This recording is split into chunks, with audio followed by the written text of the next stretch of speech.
أهلا بكم مرة أخرى إلى هذا الحوار الخاص الممتد للدكتور محمد البرادعي الحائز على جائزة نوبل للسلام. لكن يبدو أن هناك لقبا أكثر مناسبة بعدما صرح لنا به الدكتور البرادعي من أنه أنه يعلن رسميا نيته في الترشح لمنصب رئيس الجمهورية في مصر عندما يفتح باب الترشح. وقد وصلنا معه الآن إلى ملف الشؤون الخارجية وأيضا الأمور المتعلقة بعمله السابق كمدير للوكالة الدولية للطاقة الذرية. دكتور، الملف ده فيه حاجات كتير قوي وناس عمالين يكلموني عن حاجات كتير. سواء خلينا نبدأ. طيب خلينا نبدأ من ربما يكون أبرز ما يتداول حاليا، ونرجو منك أن تفرق بين ما هو يدخل تحت باب الحقيقة، ده بين باب التحليل، باب إلى أن نصل إلى باب الإشاعة سواء كانت مغرضة أو سوء الفهم. بيقال إن حضرتك كنت سببا في غزو الولايات المتحدة الأمريكية للعراق عام 2003. يعني ده مش سوء فهم، يعني ده لو رحت يا يسري في الفيسبوك او في النت في 6 مليون خبر عن محمد البرادعي، في 3 مليون خبر على الاقل بتقول لك ان انا السبب الرئيسي ان امريكا لم تستطع ان تحصل على قرار من مجلس الامن بغزو العراق، وحصلت على جائزة نوبل، وفي حيثيات جائزة نوبل قالت انني مدافع لا يهاب. هذا كانت اللغة التي استعملت، لأنني وقفت ضد وذكرت حتى أسبوع قبل الحرب أنه لا يوجد أي دلائل على امتلاك العراق للسلاح النووي. هذه كلها وثائق موثقة في الفيديو وفي وثائق الأمم المتحدة. يعني هذا ما فعله في 192 دولة عضو في الأمم المتحدة. الوحيدة التي كانت جهتين كانت تعارضني في هذا، حكومة الرئيس بوش وإسرائيل والنظام الحاكم بعد هنا النظام الإجرامي بعد 2009.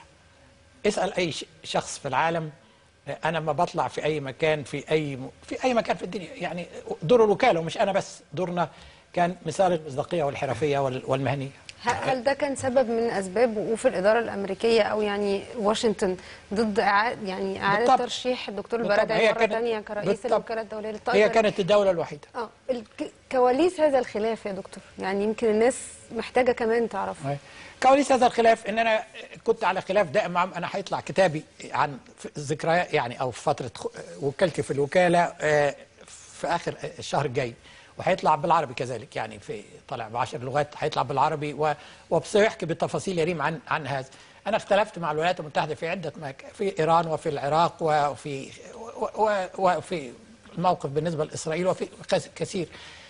الخلاف في هذا ان امريكا رأت انني شخص لا يعبر يعني في إدارة الرئيس بوش على وجه التحديد، وليس إدارة الرئيس أوباما، هي مختلفة 100% في هذا المسائل. إننا لا يعني كانوا يودون أن يحصلوا على قرار أن الأمم المتحدة تعطيهم الشرعية في غزو العراق، لم يحصلوا على هذا. وقفنا لهم عندما كانوا يقولون أن إيران تعمل على سلاح نووي، وقفت في هذا. عندما أرادوا أن تذكر الوكالة أن ما يطلق عليه المفاعل أو في سوريا هذا بالتأكيد مفاعل نووي، وقفنا في هذا. وكان في ليبيا عندما ذكروا أنهم يجب أن هم يقوموا بعملية التفتيش على ليبيا، وقفنا في هذا. يعني وقفت أنا بمعنى أصح. فكانت لدي خلافات كثيرة معهم، كل هذا مذكور بالتفصيل في كتابي. إنما الخلاف كان خلاف أيديولوجي، هم كانوا مجموعة من الأيديولوجيين، نحن كنا مجموعة نعمل على أساس التفتيش وعلى أساس الحقيقة. دكتور، يعني هتسامحنا برضو أكتر، لأنه أولا لازم يعني نتفق، والسادة المشاهدين أعتقد أنهم على وعي أنهم يعني لا ينتظر من فرد يعني أن يحارب الولايات المتحدة، ونحن نعلم الآليات التي تحكم منصب كمدير لوكالة دولية تابعة للأمم المتحدة إلى آخره، ومدى الضغوط التي توضع عليك. لكن حتى لو قبلنا من حضرتك ما تفضلت به قبل قليل، عندما أعود وأراجع التصريحات التي تفضلت بها في الفترة السابقة مباشرة لغزو الأمريكي للعراق في مارس من عام 2003. أجد منها على سبيل المثال يوم 28 يناير عام 2003 حضرتك كنت على CNN وقلت: أعلم الآن أن العراق خالي من الأسلحة، وهو ما تفضلت بأنه كان موقفك. لكن يضاف الشق الآخر اللي أنا أعتقد وربما آخرون يعتقدون أنه هو التكئة التي كانت تمثل بابا ومنفذا للآخرين، وفي هذه الحالة إدارة الرئيس الأمريكي جورج دبليو بوش. ولكننا نحتاج إلى نهج استباقي، نحتاج إلى تعاون ملحوظ من العراق بدلا من الظهور كمن يحاول سحب قدميه. ألا تعتقد عندما قلت تصريح كهذا سحب نحتاج إلى تعاون ملحوظ من العراق بدلا من الظهور كمن يحاول سحب قدميه؟ اعتقد ان هذا بالانجليزي ايه شكلها، اعتقد ان هذا مهم. للاسف مش معايا النص ما اعرفش الانجليزي ايه. انا شوف، يعني احنا رحنا العراق في نوفمبر وقامت الحرب في مارس. كنا غايبين عن العراق 4 أعوام، وكان لابد لتكون لنا مصداقيه ان نقوم بالتفتيش. وكانت العراق في اوائل الوقت لا تتعاون بالشكل الكافي، وهذا ما ذكرته. انما شوف، إذا كان عندك آخر تقرير لي في 7 مارس قبل الحرب بأسبوعين قلت لم يوجد أي دليل على أن العراق لديه أي سلاح نووي. لكن المقصود بنهج استباقي انها تيك ذا انيشيتيف، اعتقد هذا انها تيك ذا انيشيتيف. ايوه مظبوط، ممكن هي دي نهج استباقي، تيك ذا انيشيتيف، انها تاخذ المبادره. لاننا كنا دائما نجد موقف، يعني المهم يعني موقف مش العراق، ودي برضه مذكور في الكتاب، يعني ما كانتش تعمل بدرجه انها تود ان تظهر الشفافيه اللازمه في هذه المرحله. وكنت ادعوها واعمل مع الاخوه العراقيين في هذا الوقت على ان يظهروا الشفافيه. وعندما ومع ذلك في خلال 4 أشهر ذكرت هناك تصريح آخر، قلت اعطوني عدة شهور قليلة لننهي هذا العمل، وهذا أعتقد كان في يناير، وهذا سيكون استثمار في السلام يا يسري. إنما آخر تقرير عملته قبل الحرب بأسبوع أو 7 مارس أظن بأسبوعين، قلنا أنه ليس أي دليل. أمريكا تقدمت بمزاعم أن العراق لديها بتشتري من النيجر يورانيوم، دحضنا هذا. ذكرت أنها تشتري يعني ألومنيوم معين من الألومنيوم، دحضنا هذا. دحضنا كافة أنا بس علشان برضه السادة المشاهدين، هي نقطة في صف حضرتك في النقطة دي، لأنه فعلا في يوم 7 مارس 2003 حضرتك قلت في مجلس الأمن أنه بعد تحليل معمق استنتجت الوكالة الدولية للطاقة الذرية بمساعدة خبراء خارجيين أن هذه الوثائق التي شكلت أساس التقارير حول عمليات شراء يورانيوم بين العراق والنيجر هي في الحقيقة غير أصلية. لكن أنت كنت في مواجهة إدارة مصممة على غزو العراق، وإنما سحبت منها الشرعية يا يسري.